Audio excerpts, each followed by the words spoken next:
Hello everyone and welcome to John Drinks, the channel in which I, John, have a drink. And today we're going to be trying something that was picked out by some of you guys. Let me explain. You may have heard me mention recently that I've got a Patreon.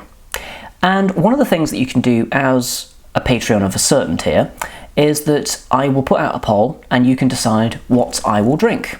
And this is the first of those polls that has a winner. So today I'm going to be doing a Laphroaig 10. I'm going to talk a little bit about Patreon as well. So if you miss getting advertised to all the time, then this is the video for you. I've got a teeny tiny little drum here. I don't know why I haven't bought a full bottle because I'm pretty into this as a core whiskey. I dig it, I really do. There's actually a lot of spiel on the back because it comes with a cute little drum. It's basically just a baby version of the existing Laphroaig, and it says in very small writing on the back, Laphroaig single malt Scotch whisky has always kept itself a bit remote. Like the islanders of Islay themselves, a touch aloof at first, but make the effort, broach acquaintance, and you'll have a warm and genuine friend for life. Take it neat like a stalwart, or with a splash of soft water, roll it around your tongue, release the pungent, earthy aromas of blue peat smoke, the sweet nuttiness of the barley, the delicate heathery perfume of Islay streams. Close your eyes and imagine the wavy, lapping Laphroaig, the beautiful hollow, the broad bay. It's one of these very floaty spiels. We can expect a coloured 40%, more than likely chill filtered whiskey here. So it's not an integrity bottling by any stretch of the imagination. Now, one of the unusual things when I took this out was I thought one of the labels had fallen off of it, but it hasn't. The miniature is much more ill-decorated. So, you know, they put the money into the tube and then once you open it, you get this slightly bizarre looking bottle. It's got all the information on it, but it's like the back label and the front label smashed together. Pop a bit in there. I normally do quite a short pour, but I know that I like this already, so this is more kind of about what I'm getting from it rather than whether I like it or not, because spoilers, I'm into it. So I'm going to let that sit for a minute because it is 10 years old, and I'm going to quickly talk to you about the Patreon that I've set up, and also to say thank you to the people that have signed up so far. It's amazing, it really is. So, Patreon, what is it? It's basically, I suppose, an online tip jar kind of a thing. That's a phrase that's going around. It's basically a way that you can help me to financially fund the channel. They became more popular a couple of years ago when YouTube kind of sort of threw their toys out the pram a little bit, and they went, oh, if you want to be monetized, then you have to hit these really lofty targets. I am actually pleased to say that the channel is actually well on its way. It's getting there slowly but surely, and I've run some numbers, and I think it's achievable by the end of the year. That having been said, that's the end of the year, and I am completely self-funded. I buy all the stuff myself. I'm not sent anything. I've not had anyone approach me to send anything, so, you know, fuck them. It's a way of self-expression, you know. Some people paint paintings or do charity work. I drink. I should see someone. To the Patreon that I've done, so some people just offer like 1 or 2 tiers. I've got 4 on the go because I thought it'd be a bit of fun to give a bit of variety. Hold it! Oh! Hey buddy, how you doing? Yeah, so, this is the point where I need to make a quick correction. After I recorded this video, I had to take one of the tiers on Patreon down because it turns out it breaks a couple of rules and possibly an international law, I'm not quite sure. But long story short, there's now 3 tiers, so I'll just quickly talk you through them and then we'll get back to talking about whiskey. Okay, so tier number 1, it's £1 and you basically it's helping out the channel. Basically, you get a thank you from me and that's about it in terms of actual perks. But it's just kind of like, you know, a well-wishers kind of a tier. There's a £3 tier where you get a credit at the end of the video. You might have noticed the end cards, where it starts saying end. There started being some names scrolling up.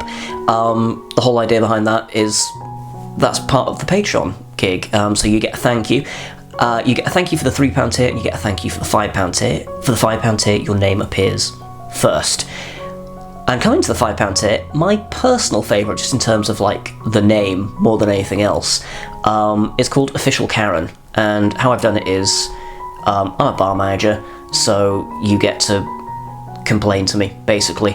So So the official accounts get to partake in polls, they get exclusive videos basically asking them what they want me to do next, and it's sort of your direct line to me as a creator. That's the £5 tier. Those are the 3 tiers.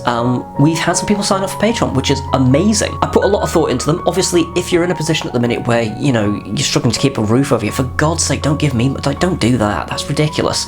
But if you are in a position and you feel like helping out, then there are options available, and I am extremely grateful to anyone who wants to. So with that said, let's talk about some peated whiskey. Oh yes.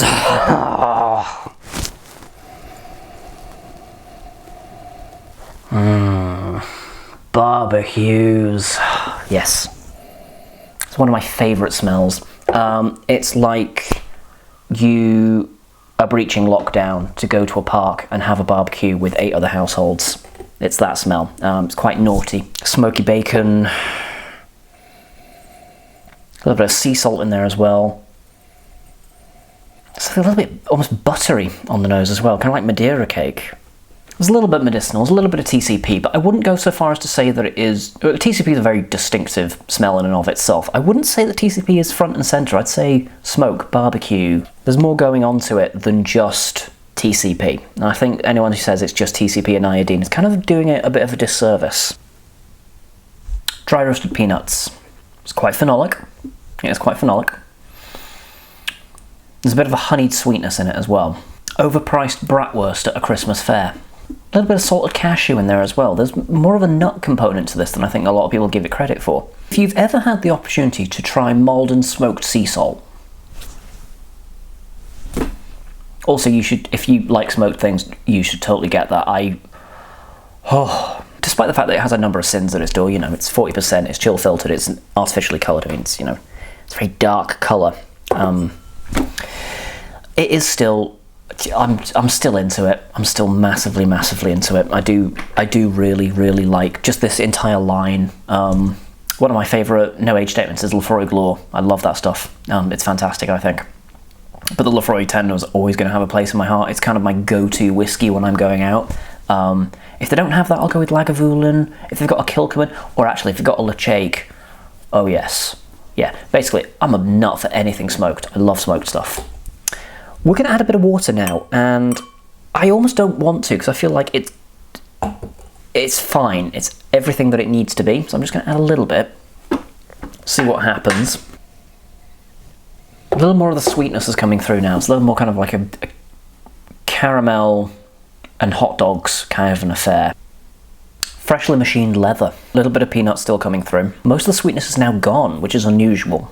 It's much drier now that you've added the water to it. A little bit of sourness on the finish. A bit like green gages almost. There's some fruity components coming through on that now, which you wouldn't get with it neat. And the smoke is just kind of like a constant companion all the way through. It's comforting and inviting, but it's also kind of, you know, kind of stings your eyes a little bit. There's a lot of savour in that, almost like samphire. There's something quite like seaweed and salt put together. I'm still getting the peanuts. Still getting peanuts in there. Some people are probably like, well, you're mad. What? How does that taste like? It just does. It's what I'm getting. It's subjective. It's my own take on it. A staple in your cabinet, if you're into any of the things that I described today, you should buy it. Absolutely. I'm not paid to say that. I wish I was. Jesus Christ, that'd be amazing. But this is what people wanted me to cover next, and I have covered it. So, thumb the video if you enjoyed this. Let me know down below, should I do any more of the Laphroaig range? Say yes. Subscribe to the channel if you've just come across this and you want to see me do more shenanigans. There's a whole back catalogue as well. And if you like the idea of supporting the channel financially, then there are going to be links down below. And again, thank you very, very much.